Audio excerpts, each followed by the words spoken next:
Welcome, everybody. I'm David Burnett. I'm the head of Synagogue Council of Massachusetts. We're very excited to partner with JCAN and others to bring this. It's part of an ongoing collaboration initiative called Sustainable Synagogues, and we're happy that people have a chance to do well and do good at the same time. In not even an elevator speech at Synagogue Council, we're really here to support you all in your mission of, as congregations, being vital centers of Jewish life. We help put on seminars like this. We consult on an individual basis in many areas, so please feel free to get in touch.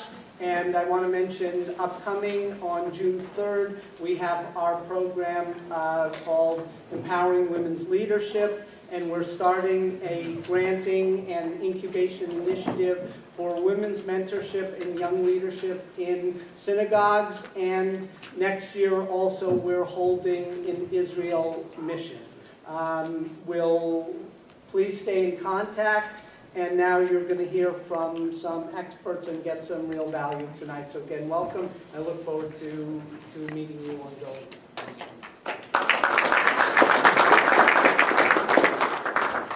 Good evening. I'm Rabbi Katie Allen. I'm the co-founder and president pro tem of the Jewish Climate Action Network, and I'm really, really thrilled to see all of you here.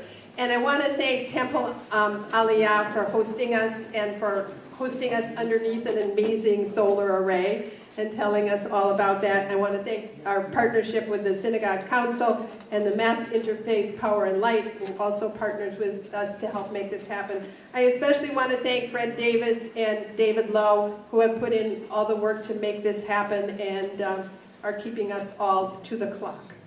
And also just our presenters, all of our presenters here and our vendors. I just want to say a brief word of Torah. So I was thinking about the idea of Klal Yisrael and the fact that this event, you know, like other Synagogue Council events, is also, and JCAN events, we are all here together no matter which kind of congregation we come from, and there are many different kinds of congregations represented here, and that's thrilling. And it takes Klal Yisrael, it takes all of us to do this work for everybody and for the whole planet and the whole of the Jewish people, for the whole of the planet. And I just wanted to, I was thinking of the song, Gesher Tsar Me'od. It's a very narrow bridge. But the ikar, the essence, is not to be afraid. And so this program is designed to get you past whatever those blocks are that are causing anxiety in someone and making it hard to get those solar panels up there. So I just want to welcome all of you, and I'm turning it over to the people who know more about this than I do.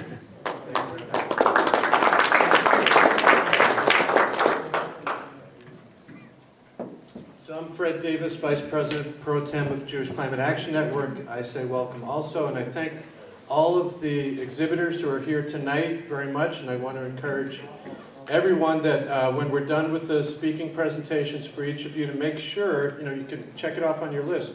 Make sure you get to contact each of them because they're here for a reason, you're here for a reason. It's to connect with each other. So if you take a look at this list, there's at least 19 congregations, unless somebody signed up late. You're on this list. That's a lot of congregations all in one place. It's fantastic. And one of our exhibitors went and saw this list and did the calculation and came up with this number. It's a lot of solar potential that you all represent, so fantastic. So I'll just ask, out of a hypothetical 0, you haven't even started thinking about solar, to 10, or 9.5, let's say, you're about to sign. Who's, say, 0 to 4? Just take a guess. Wow, okay. Who's 4 to 7? Who's 8? Okay, who's 9? Okay, I think you're all further ahead than you think. That's just me. But as put their hands up again because it was a great picture. Yeah, the 0 to 4. Great. 0 to 4. Okay. Okay. You're here, and that makes a huge difference. As Rabbi said, there are obstacles. The obstacles that you know of and the obstacles you don't know of yet, they've all been shared before. These experts here know them. They've heard them a zillion times. We all work in silos in our own congregations. We think the obstacle that we just ran up against, nobody else in the universe has ever faced before, but in reality, they've seen it 20 times over. That's why they're here. That's why you're here to talk to them. Okay, so this list here, it shows your JCAN status, let's say. Jewish Climate Action Network. Many of the synagogues represented here have connection with JCAN. Some of them it says benchmark completed to the right, and I'll tell you what a benchmark is in just a second. But for those who don't yet have their benchmark completed, think about whether you'd like to commit to doing a benchmark. It's a very, very simple thing. Solar is complex. Benchmark is very, very easy. So if please talk to the JCAN people and move your status along is what I'd request. There are 62 synagogues now participating in Jewish Climate Action Network from all over the world, Canada and Australia and Israel included. And the JCAN program on carbon footprint at least consists of very simple but very powerful steps towards radical carbon reduction. And that's at the synagogue level and at the congregants level. So we offer a webinar on how to benchmark. And I'll just show you a couple of pictures of that. You go to the, we walk people through looking at the utility bills, where to get the information from. If you can see this, you don't have to get the detail, but you can get the gist. You grab the info from the utility bill, and then you're going to put that information into a spreadsheet that's developed by, can you raise your hand? Mass Interfaith Power and Light, thank you very much. And that's a fantastic tool that they provide to all of us. And when you're done, you come up with some nifty information such as your kBTU per square foot for the year. So this congregation happens to be my own. Anybody here from Temple Beth David and Westwood? Thank you, Dan.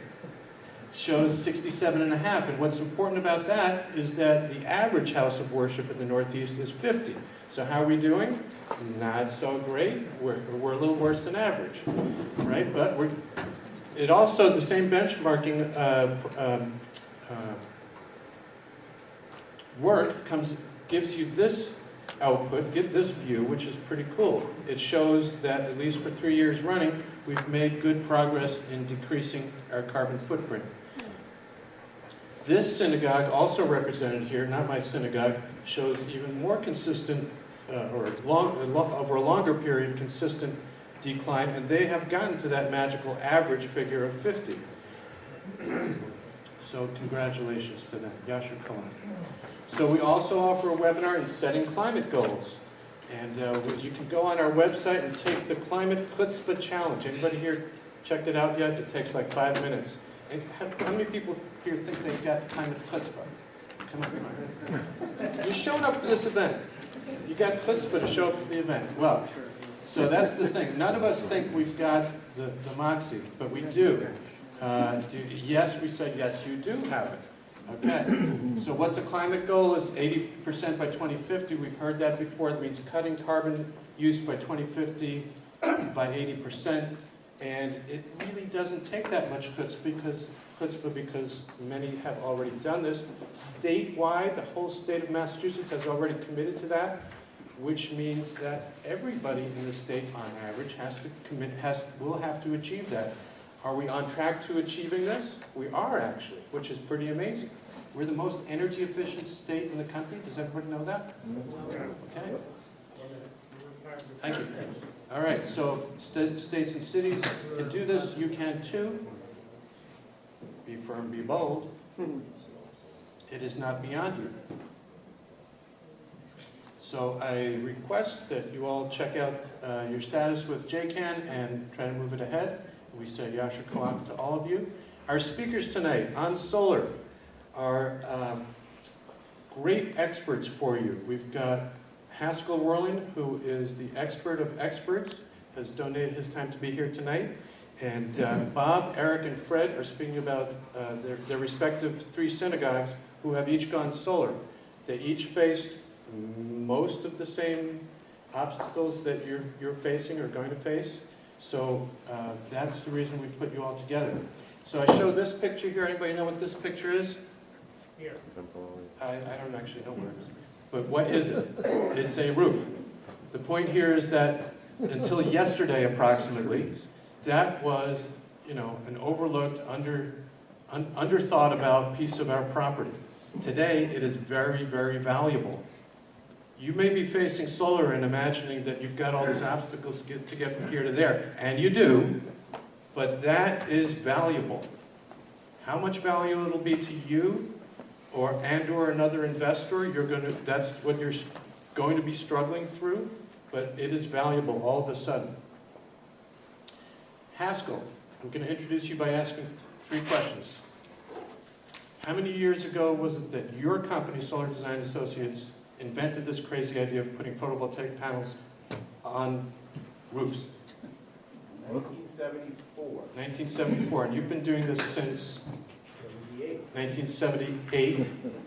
And the answer to the next question, one more answer. When is the best time for any facility to go solar? The best time is yesterday. Okay, let's welcome Haskell. Thank you, Fred. I said the best time to go solar was yesterday. I think there's a story about when is the best time to plant a tree, which was yesterday or 20 years ago. And the second best time is now. So it applies to going solar. The best time is now. And I think if Hillel said it, if not now, then when? Yeah, that's fine. I just have to advance it. While they're doing that to our speakers, Okay. I'm going to give you a 3-minute warning, a 1-minute warning, and then my alarm's going to go off. So just to give you a little history, I was fortunate enough to go to Israel in 1972 on an exchange program to Beit Sefer Kaduri, an agricultural high school in the Lower Galilee, for a year. And at the end of my year, in the fall of '73, there was an outbreak of a small war on Yom Kippur. And I was very concerned about what were the causes and what were the reasons why we had this conflict. And one of the issues was the oil crisis.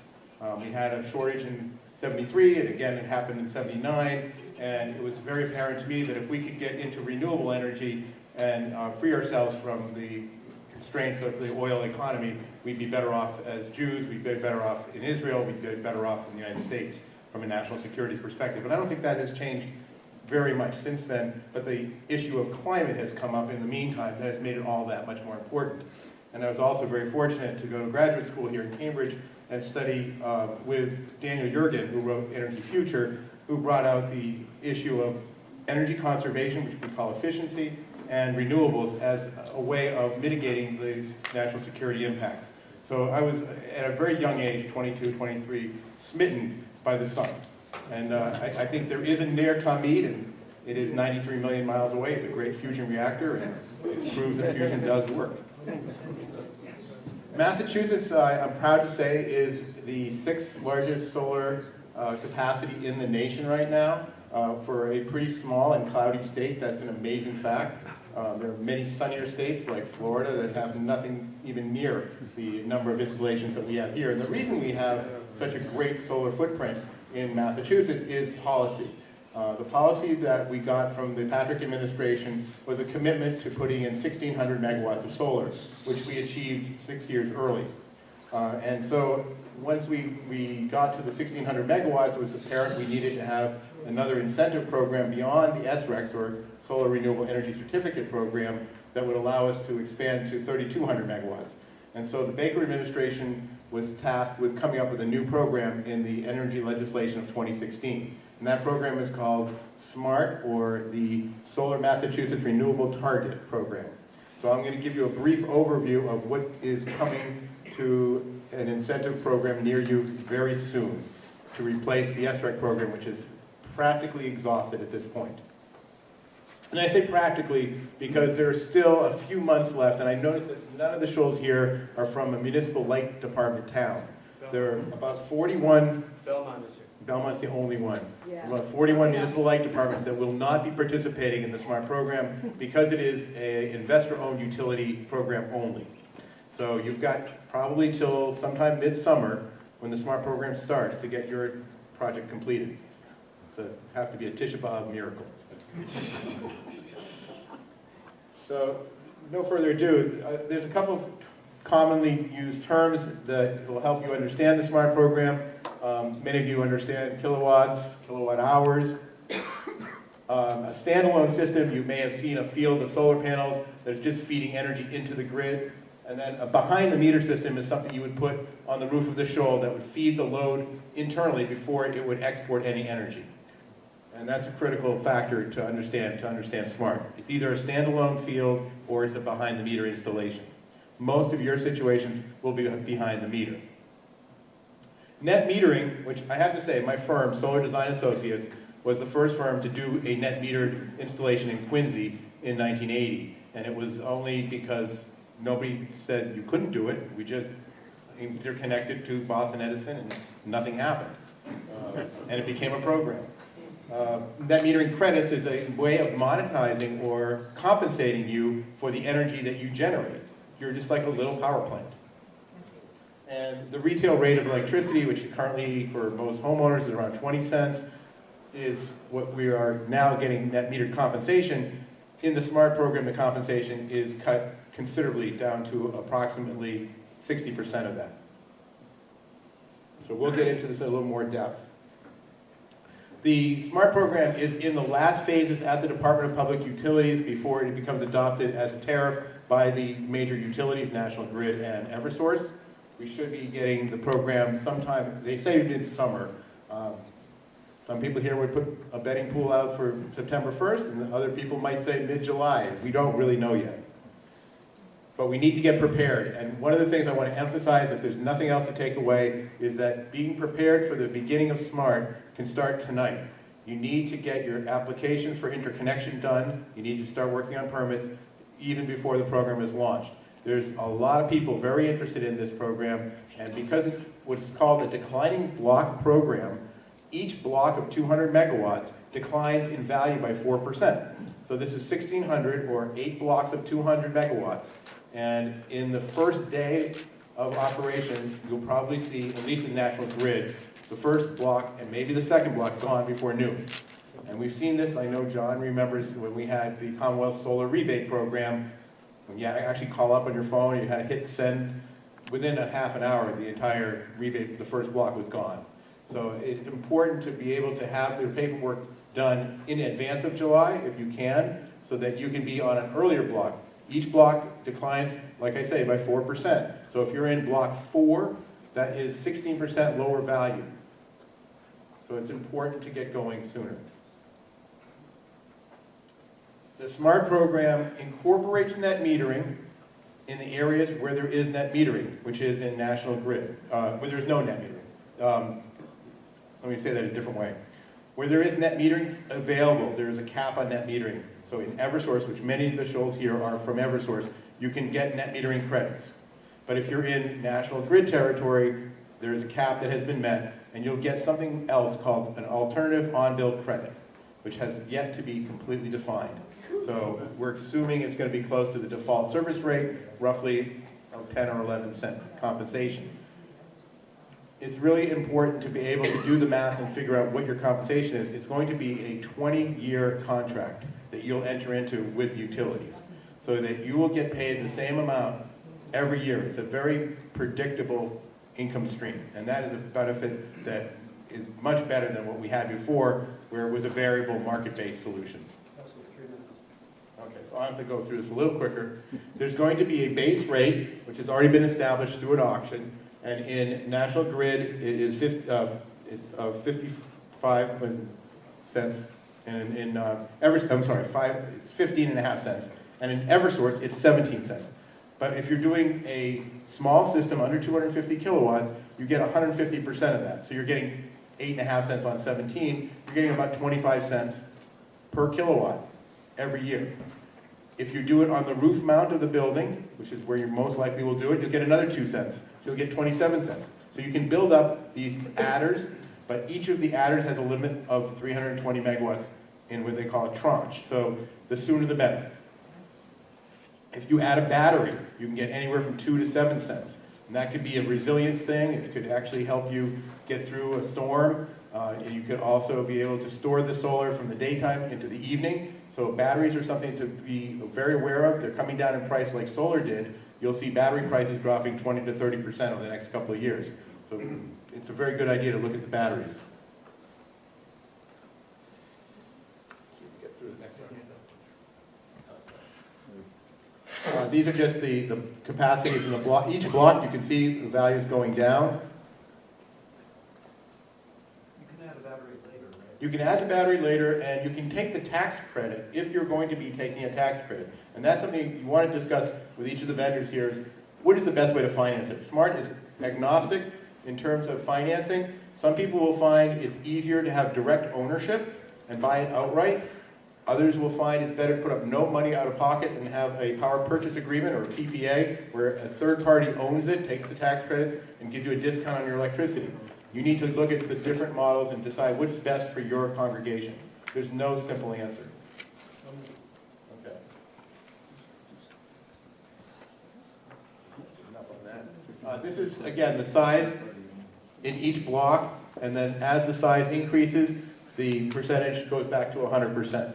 So you start off with a residential household, you get twice 200%. So if it's 17 cents, you get 34 cents, and so on. Most of you are going to find yourselves in that 25 to 250 kilowatt. And I think we have to thank Eric Grunenbaum for putting in the suggestion of breaking up the under 1 megawatt into various categories. That was Eric. Thank you, Eric. I'll take the credit. And then if you are on a building, there's 2 cents. If you can float it on a pond, good, well, God bless you. I don't know who got that in there. If you're on a brownfield or a landfill, there's 3 and 4 cents adders. This won't apply to you. The canopy is important. If you have a good parking lot that's sunny, putting up a canopy not only provides you with a way to get more solar than your roof. If your roof isn't structurally sound, it's a great way to do it. It keeps the cars cool, so after services you come out, your dog's not fried. Agricultural solar, if you happen to have a small farm or a plot of land that you could do growing combined with solar, you get 6 cents. Community shared solar is a great concept for people whose roofs don't work, and there's a way of doing community solar with a shoal or a church that I think Resident Energy has a lot to say about, and I'll leave it to them to explain it. But it's a reverse community solar model, where instead of having one big field feeding a lot of people, it's a lot of rooftops working together with one anchored institution. Very interesting concept. And I think that's about as far as we can get to today on SMART, but I think we'll be hearing a lot more about it in the next couple of weeks, in the next couple of months, as it is rolled out by the Department of Public Utilities. Howard? Yes, given the quantity of information and the small size of everything on the screen, is all of this going to be posted online or something? Well, Fred, you could put it up there. Thank you. We just got permission to put it up. Thank you, Haskell. So, thank you very much, Haskell. That was great.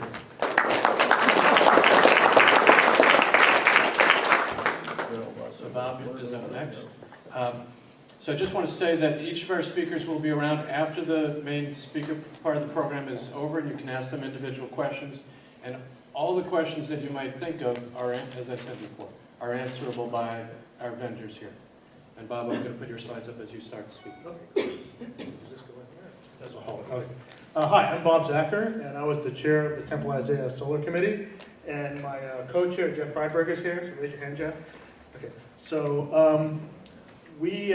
Temple Isaiah is in Lexington. It's a big Reformed congregation, about 2,800 people. My contact information is there if you want to reach me after the talk. We installed our system in 2013. It was done by Sunbug. I think we were the first in the area to do it, right? Okay, sorry, here you go. Can you hear me? Yeah. I have the committee here. One thing about the committee I think is important to know. Everybody had technical or financial background. So you want people who can do work, especially from the very get-go involved, people from the Temple Finance Committee. They're going to be your gatekeeper to get your project approved. So include them from the beginning, and also keep the board involved in your process the whole time. Have a small committee so you can make fast decisions and don't get stuck.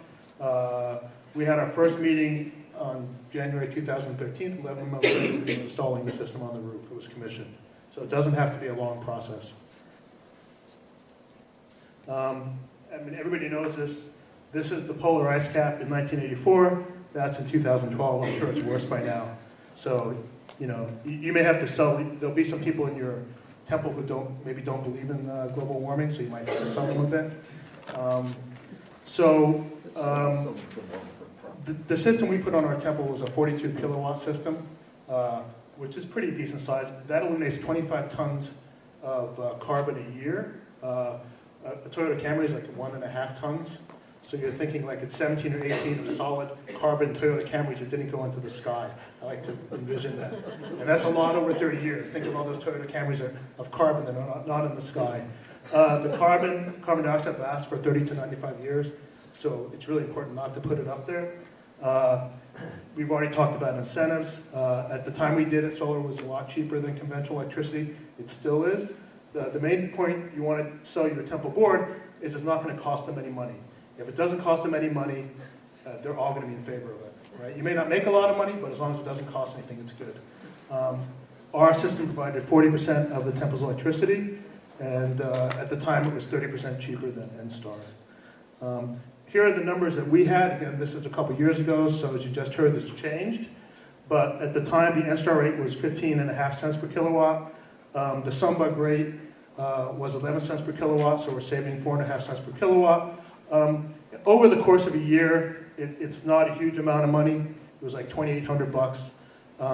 So you're not going to make a huge amount of money savings on this, but I think it's not the point, is to make a huge amount of money on it. You're not losing any money, and you're saving the environment, which is the main selling point. But there is one kicker. After 15 years, the temple can buy the system out for a nominal price, and then the electricity is essentially free after that.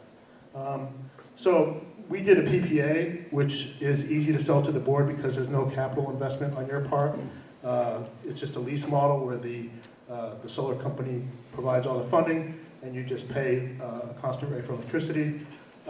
We did some power cells, which at the time were the best on the market. They had 20% efficiency. You want to think about the cost and efficiency of the cells you're putting up. There are trade-offs there.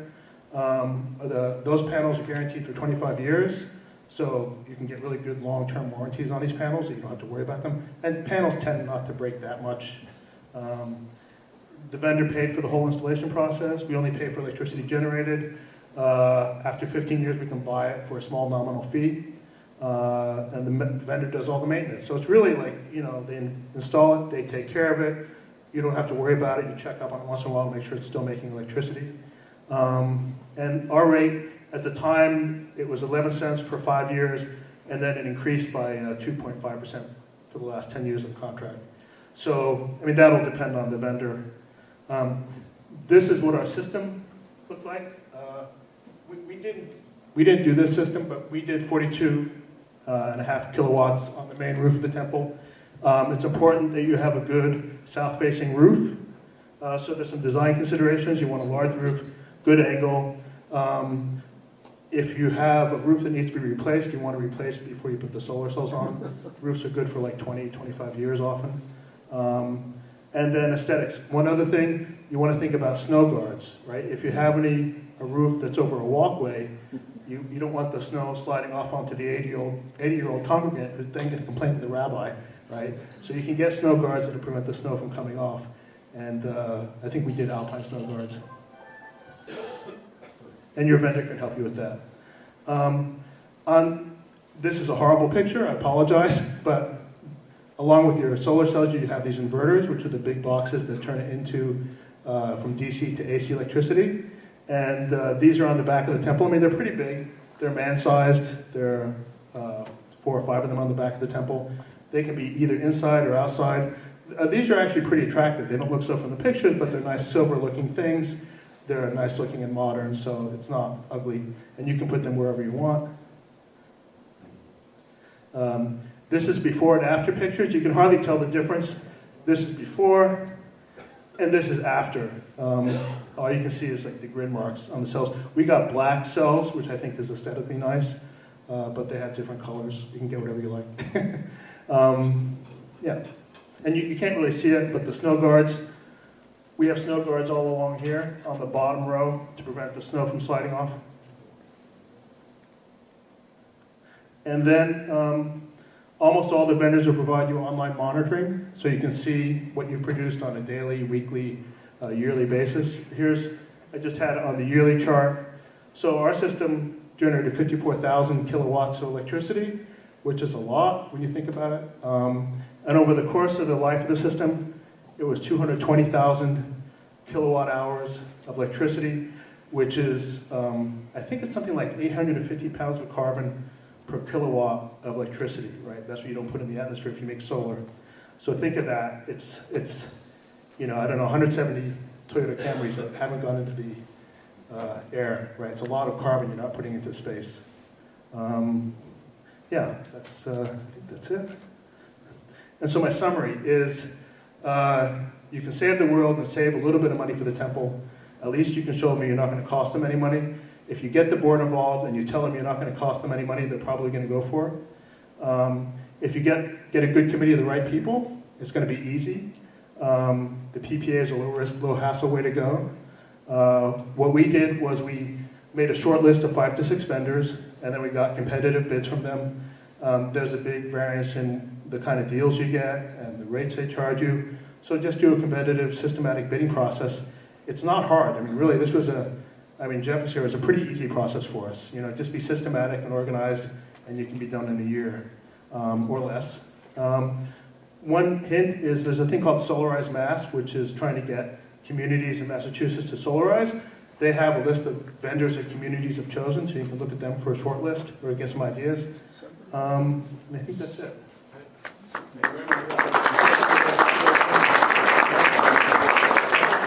Just have one question for Bob. Bob, after the installation was done, is there any effect among the congregants? Oh, yeah, thank you, thanks. He's been prime.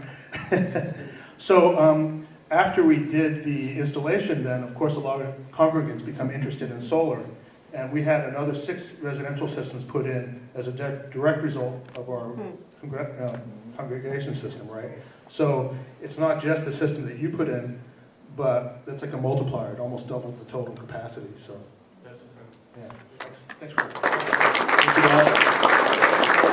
Thank you, Eric, you're up next. Okay, and I just want to mention, while Eric's coming up, that, Tom, if you could raise your hand again. You have a great handout. Do you have enough for everyone here, at least every synagogue? At least every synagogue. Okay, so if each synagogue could make sure to take this handout from Tom before you leave tonight, it will walk you through the maze that you may have seen, or you're about to see, of your options out there. As Haskell went through, the landscape has changed, or is changing with the SMART program. And Jim Nail of Mass Faith Paralight just put this brand new package, 5 pages, but if you walk through it, it's pretty darn clear. Okay, Eric, thank you very much.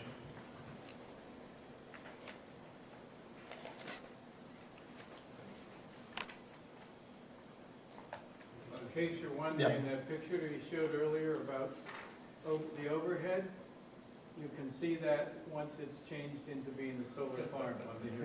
Thanks for that picture. Super, thank you. Thanks, Bob and Haskell. That was really helpful framing. I'm going to put a little more fire in your belly here. I have the experience of being a documentary filmmaker, making a film in West Virginia from about 2009 to 2011. And this is what I saw, basically beautiful woods and mountains reduced to rubble. That's somebody's house in the lower left there. And when we buy fossil fuel or buy electricity made with fossil fuel, we are contributing to that, actually.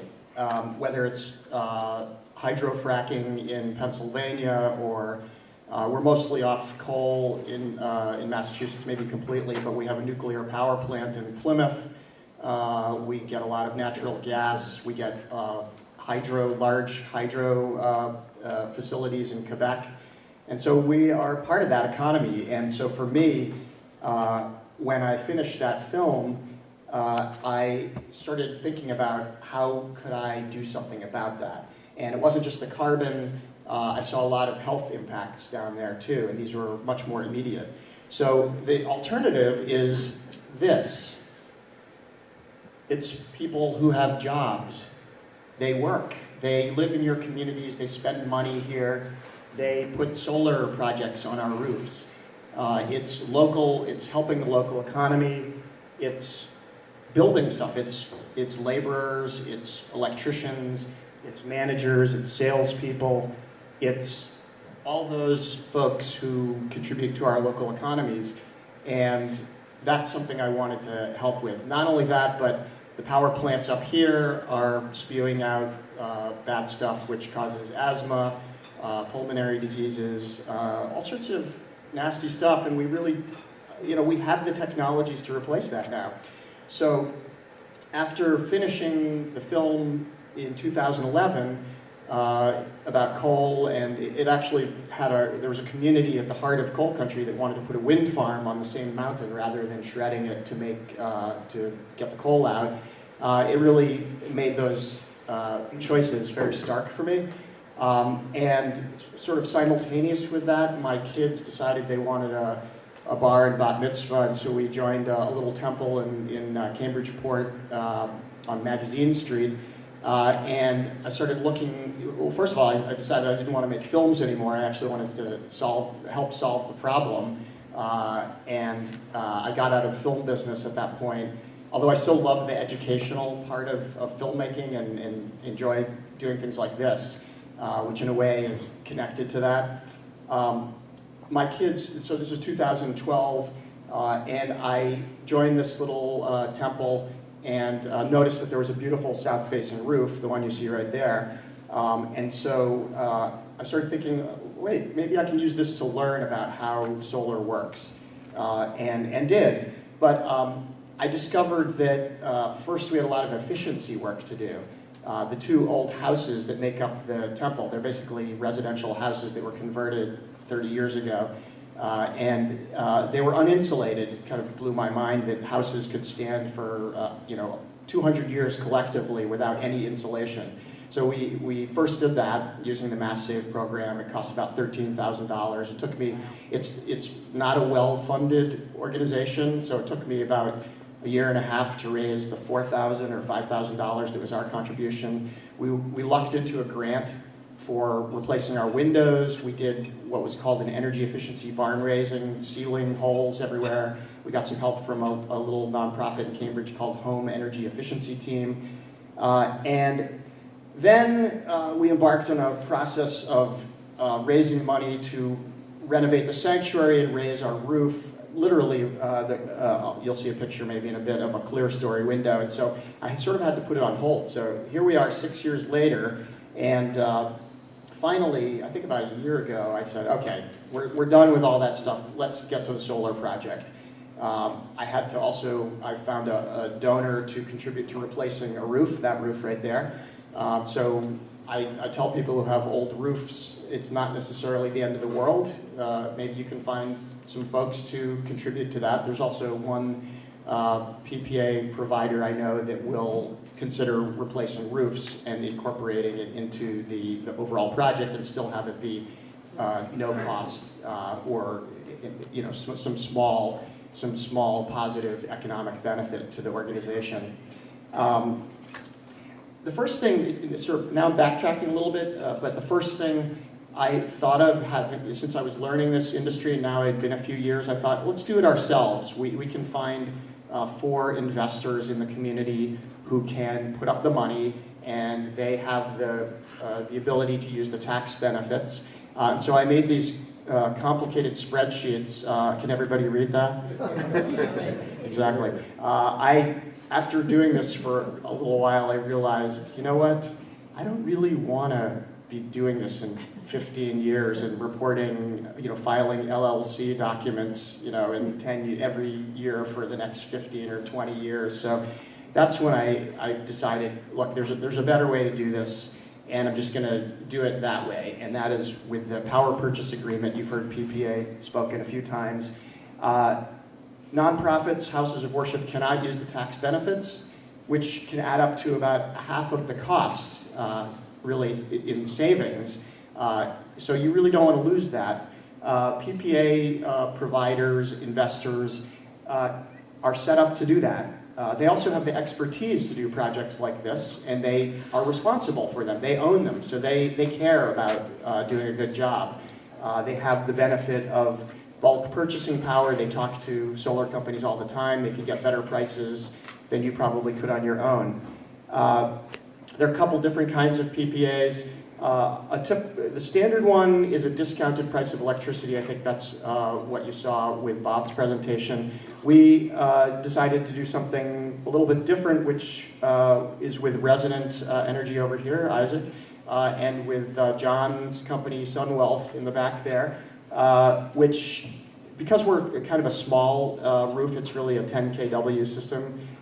It just made sense in terms of simplicity for the exchange with Resident and Sunwealth is that we get 15% essentially of the power, the value of the power, and that it's always 15% through the life of the project, which I believe is 20 years. He's nodding, so yes. I wasn't sure if it was 20 or 25, but so basically, it's no upfront capital. It's a long-term agreement. It saves us money. I believe we were one of the first to use this program in, anywhere, I guess. It's the Solar Access Program. You can ask Isaac for more information about it. So, let's see, what else do I want to see here? So don't try to do it yourself, I think is a key takeaway. Having some folks who really care a lot about it, some passionate, internal champions is really important. I think that's you folks right here, since you came out on an evening to see this. I hope that means you care about this. This I got from John. Have a decision-making process. Whatever it is, you need to have that process so you know who to talk to and how you're going to get permission. You want the facilities, and Bob kind of referred to this, the facilities person, buildings and grounds, whatever their title is. In our case, it was everybody's volunteer, so it was the building committee chair and the finance, or the treasurer in our case. I would get them on board privately before you try to present this to the board, because if those two folks are on your side, there's a pretty good chance the board is going to go along. And then bring it to the board with those folks present. In our case, they were both board members, so that was easy. I think do I have another slide? Oh yeah, there we are. It's the finished project. You can see that we need some siding below that, but the roof is looking pretty nice. You can see the clear story that we added that took about 3 years out of my timeline. I hope your projects are not 6 years like mine. It's the right thing to do. The technology is very well established now. There's no moving parts, almost no maintenance, and it makes a little money. It shouldn't cost you anything. It should make you a little something. It's predictable, it works, and as a utility scale solar developer said last week, you put the panels in and they smile at the sun. So final points, don't try to do it yourself, do a PPA. Don't let the perfect be the enemy of the good. Just do it. Don't be held back by little issues, you can solve them. Don't expect it to cover 100% of your electricity. I don't know where people got the idea that you should only do solar if it covers all of your electricity. That's a silly idea. And don't expect it to work when the grid goes down unless you invest in batteries, which Haskell talked about are coming down in price, and you might want to think about that at some point. But unless you're very well funded, you're probably not going to want to do that right off the bat. But if you do at some point, then people can gather there if there's a storm and the grid goes out. So it has benefits, but I wouldn't necessarily put that at the top of the list. And don't wait. If you wait, you're continuing to support that extraction industry that I showed you and putting carbon up in the atmosphere. So go ahead with it. Good luck, and I ask these people questions, ask me questions. Any of us are here to talk about it.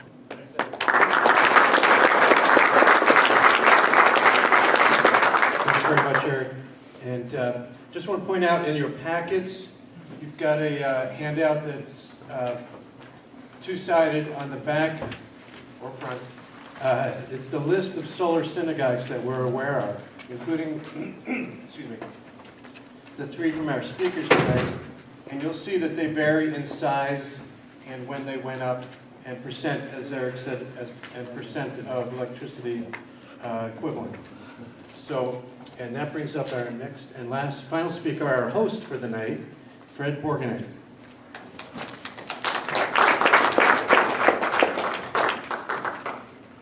So I'm the VP of Operations here. It is a volunteer position. And let me disclose right from the start that I am an imposter. I am not an expert in the field. I am an engineer, so I speak the language a little tiny bit. And what I'm going to tell you is a little bit about our journey, how we got to where we got, which is an array that is about 80 kilowatts. This is a picture of our roof. We have a lot of flat roof up there, and we have a little pitched roof that you can see at the top that is south facing. Where are we now? We are, let's see if I can make this pointer work. We are right underneath, hello, there it is. We are right underneath this area right here. There's our sukkah, so that can tell you more or less when this picture was taken. We forecast a savings of somewhere north of $200,000 over the 20-year life of this roof. The first year savings we forecast at $7,500, give or take. So for those of you that are good at math, you will quickly realize that 20 years times $7,500 does not come close to $200,000. So where's the funny math? I'm an engineer, I'm good at this stuff. This is based on a prediction of the increase in in electrical power over time. And this is a well understood thing. You do a conservative estimate of what your savings are going to be. And keep in mind, this is not money in your pocket per se. This is a reduction in your operating cost, which translates into money in your pocket, kind of, sort of. And by the way, if you have any questions, please just interrupt on the fly, because that works better for me. All right, so we went live in October of last year. And for the first 3 months that the system was in operation, we produced about 10 megawatt hours. And for the next 3 months through the end of March, we produced another 10 megawatt hours.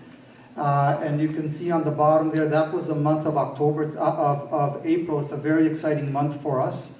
To date, we've generated 28 megawatts, which loosely translates into 17 tons of CO2. So we're very excited about that. But mostly what's very exciting, at least to me, is that in the month of April, we generated 8 megawatts.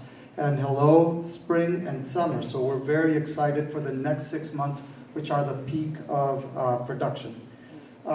So the typical question that people ask me is, well, how much have you saved to date? In the 6 months that are not the peak producing months, we have already saved about $4,500, more or less. So we are truly excited about the next 6 months when we produce a lot more. So I'm going to go over the details of a power purchase agreement, which is what we ended up with. This is power purchase agreement for dummies, and the reason why I'm going to do this is because it came as a surprise to me. Basically, we use Eversource here, and we use a certain amount of electricity, and we pay Eversource whatever they bill us for that electricity. When you go with a power purchase agreement, you're still consuming the same amount of electricity. Maybe you'll start saving some, you put LED bulbs, whatever, but let's say we do not do that. So just to make the numbers simple, let's assume that we're going with 1 megawatt. When we're paying Eversource for that, we're going to pay them $240. When we install a solar array, if it produces 300 kilowatt hours, we agree to pay the owner of that solar system. I like to refer to it as a solar system because, we'll pay them $40, and because we produce 300 kilowatts, that means that we owe Eversource 700 for 700 kilowatt hours. And you can see how the prices move, but what gets really interesting is what happens if we overproduce. And you heard Haskell tell us about net metering a little while ago. So here's what happens in our case, and it may vary for you with a smart system. If our solar array produces 1,500 kilowatt hours, we're still consuming 1,000 kilowatt hours.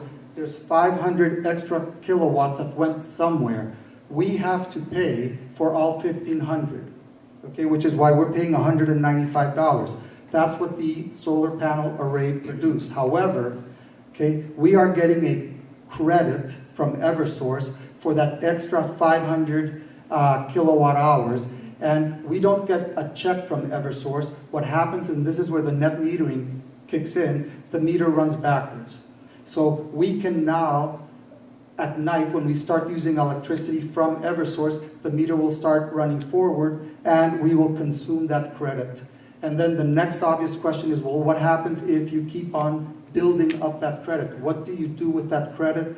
And one of the things that you can do is you can sell that energy to somebody else's meter. Okay, so is that clear? More or less? Did I screw it up horribly? Close enough. All right. All right. So now the next question, and I believe almost everything that Fred Davis said, but today he said something that I did not agree with. No, it's okay. It's all good. And it is not complicated. Solar is not complicated, not if you go with a PPA. You did say it was complicated, right? More complicated than a benchmark. More complicated. A benchmark must be very, very easy. So how do you go solar? Okay, so we and you heard that for nonprofit, tax credits sort of are not effective. The other thing is for somebody like me, I'm an engineer. I'm going to insult some engineers. I'm a lazy engineer. I go and find an expert, and I have the expert guide me. And in our particular case, we went to a energy buying consortium that specializes in nonprofits, and they have pre-negotiated rates with a solar installer who has a PPA program done, okay? Maybe there's a better deal next week. I don't care. We're going with them. They'll take care of everything. Okay, so one of the things that you need is a champion. In our case, we had two. One of them is David Harris, who is in the room right now. And Mike Breyer, is he here? No. Okay, so how many years were you beating at the board? A few. Now, what unlocked the board was going with a power purchase agreement where your financial risk is basically zero, and you go to the board and say, we're going to invest $0 in our solar system, and we're going to potentially save $200,000 over 20 years in operational costs. How do you say no to that? It's a done deal. So that's how you get to yes. And it's a simple way to get to yes, and you're not going to save as much money as if you put it in yourself, but I'd like to think that we're in the God business, not the power generation business, and on we go. All right.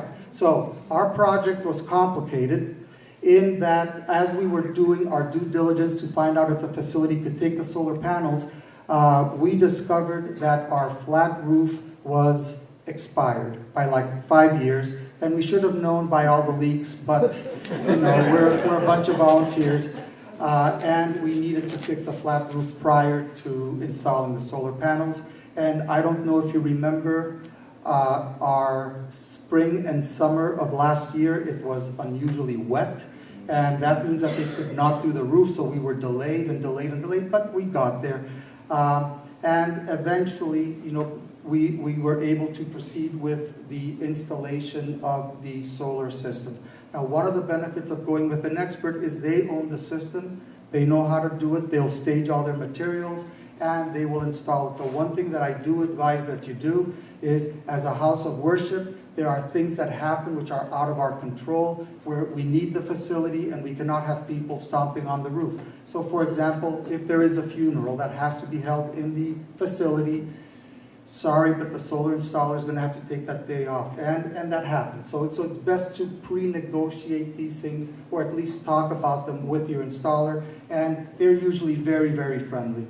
The installation itself, in our case, was incredibly fast. If you just look at the time that it took to do the installation, it took a long time on the calendar, but that's because of the weather. And then the most frustrating part in the whole process is that you finish your installation, it's ready to go, it's like a racehorse ready to bolt out of the gate there, and you have to wait. And you 1 minute, that's plenty of time. So you have to wait for the approvals, and it may take a week or 2 or 3. And finally you get, yes, go ahead. Which approvals are you talking about? This is the approvals from the utility to turn on your system, to basically finish the interconnect. Okay. One of the other things that you have to prepare for is sometime during the installation, you will have to have a planned power outage where you basically remove power for the entire building. You may need generators to keep your freezers going. And again, the installers are all set up to help you with that. So again, not a difficult problem. And then you get to plan your celebration, which is a very exciting time. And in my case, I got a little solar system mobile. And that is it. So any questions? Thank you, Fred.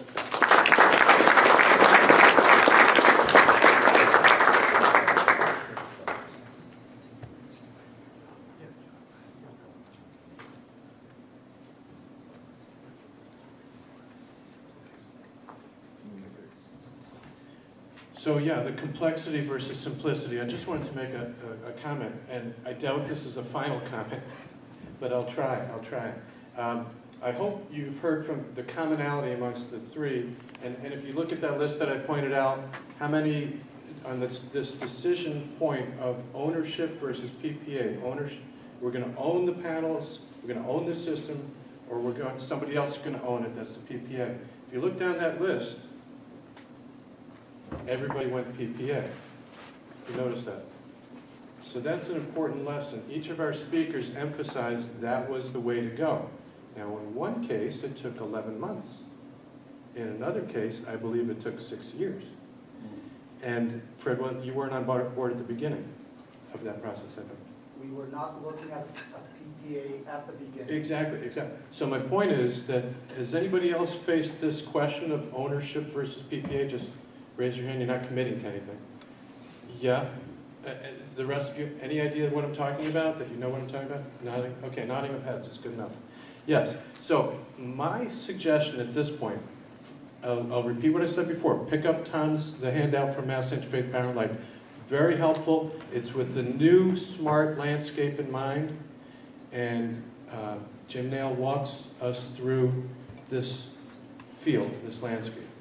But my suggestion is, having heard many of you at these various points before everything is final and getting stuck and getting stuck and getting stuck, my suggestion is at least come up with 2 different paths. If you've got some people, some advocacy for ownership, some advocacy for PPA, let them follow each and ask. It might drive the vendors nuts. I'm sorry, vendors. But my suggestion is, if you really have that advocacy, let each one proceed to the point of a proposal. And then if your committee, I presume you're all working at a committee level, if your committee still can't decide between the 2 of them, don't stay stuck. Bring it to the board. Get the sign-in from the board, the approval from the board people that our speakers mentioned, to bring it up to a board to say, we've got plan A or plan B, or plan B or plan A. And these are the pros, and these are the cons, and these are the pros, and let them decide. They're the ones who ultimately have to make a decision. And my suggestion is that yesterday we thought it was a little clearer. Today it might be a little cloudier because the smart landscape is different.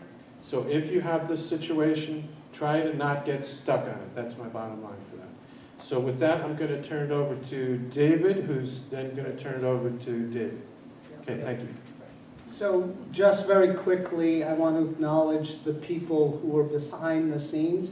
You've had front and center some great presenters, and you'll learn a little bit about representatives from the industry, but also we need to thank the volunteers at Jewish Climate Action Network, the administrative staff at Synagogue Council, Temple Aliyah Needham for hosting and their administrative and custodial support, and of course David Lowe, who you're about to hear from now.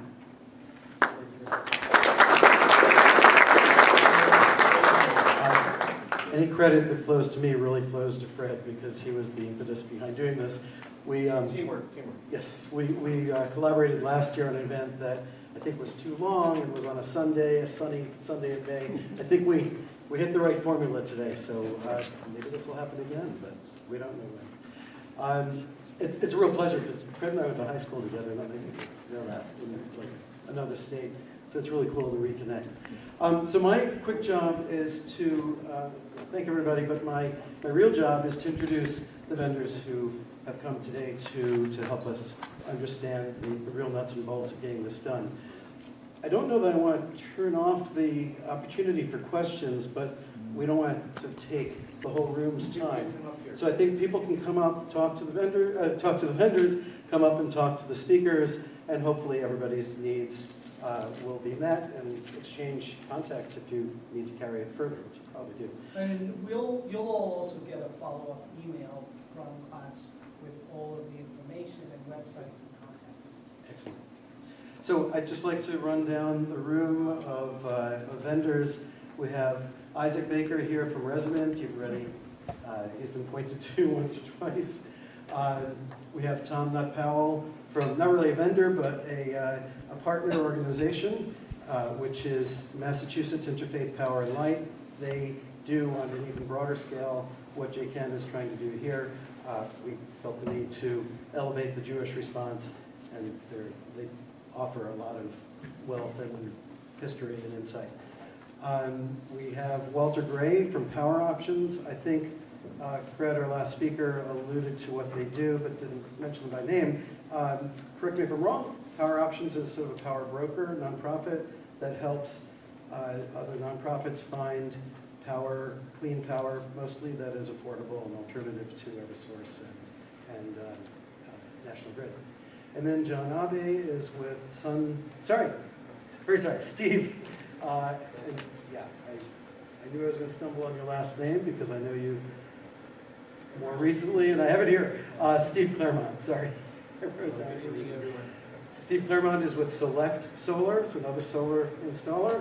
And finally, John Abe with Sun Wealth. And Sun Wealth is an investment firm that invests in solar. You can either be an investor with them, or you can receive their financing for your solar system. So I'll leave it there. Please go forth and ask questions. And learn.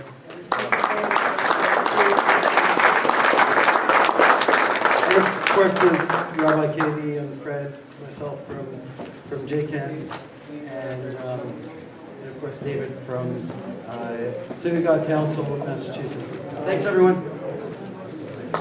So anyway, so that's the south-facing piece, and folks sometimes decided to do a partial replacement of their roof. That's good. You don't get the answer.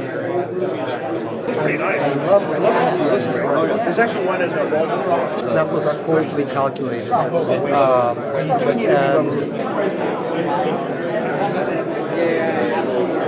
Getting a charge Correct. And then you have the option to buy out those panels, and you're going to get that option at year 10, 15. I just think that it's also but so this is all solar panels on this big south-facing side. Solar panel? Was Walt Henry there when they